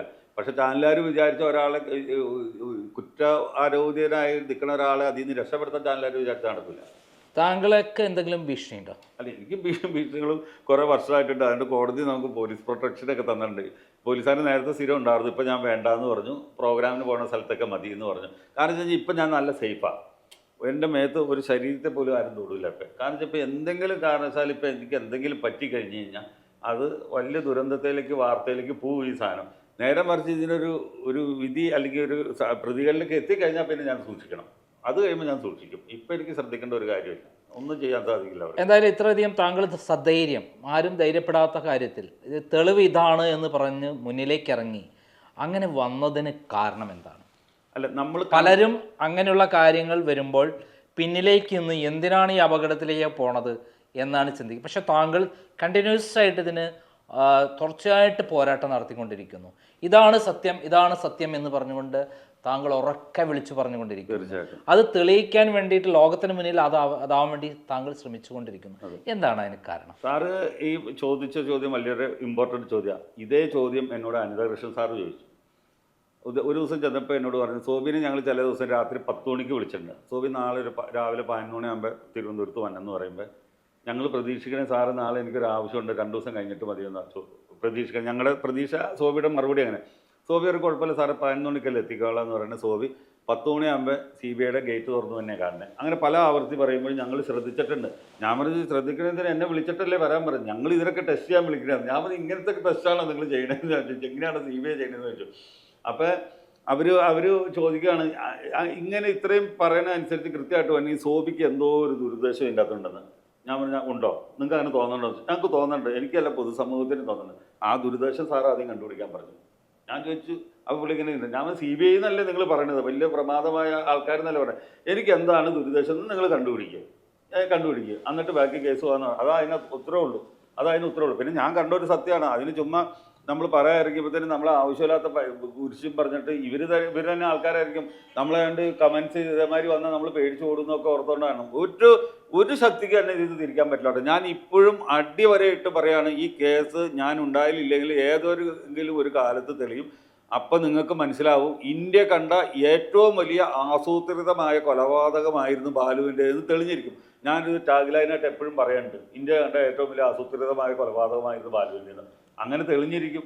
ഞാനിനി ബ്രെയിൻ മാപ്പിംഗ് ഒക്കെ കഴിഞ്ഞ വിജയശ്രീകളായിട്ട് ഞാൻ വരാം ഇവിടെ നല്ലൊരു ഇൻ്റർവ്യൂവിന് കുറച്ച് കാര്യങ്ങൾ പറയാനായിട്ട്. ഓക്കെ, താങ്കളുടെ ദൗത്യം വിജയിക്കട്ടെ. കാരണം താങ്കൾ ചെയ്തിരിക്കുന്ന ചെറിയ കാര്യമല്ല. കാരണം പലരും പഠിക്കുന്ന കാര്യത്തിലാണ് താങ്കൾ മുന്നിട്ടിറങ്ങി സധൈര്യം മുന്നിട്ട് വന്നിരിക്കുന്നത്. താങ്കളെപ്പോലെ പോരാടുന്ന ഒരാളാണ് ഞാൻ. അതുകൊണ്ട് തന്നെ താങ്കൾക്ക് എല്ലാവിധത്തിലുള്ള പിന്തുണയും ഞാൻ പ്രഖ്യാപിക്കാം. നന്ദി, നമസ്കാരം.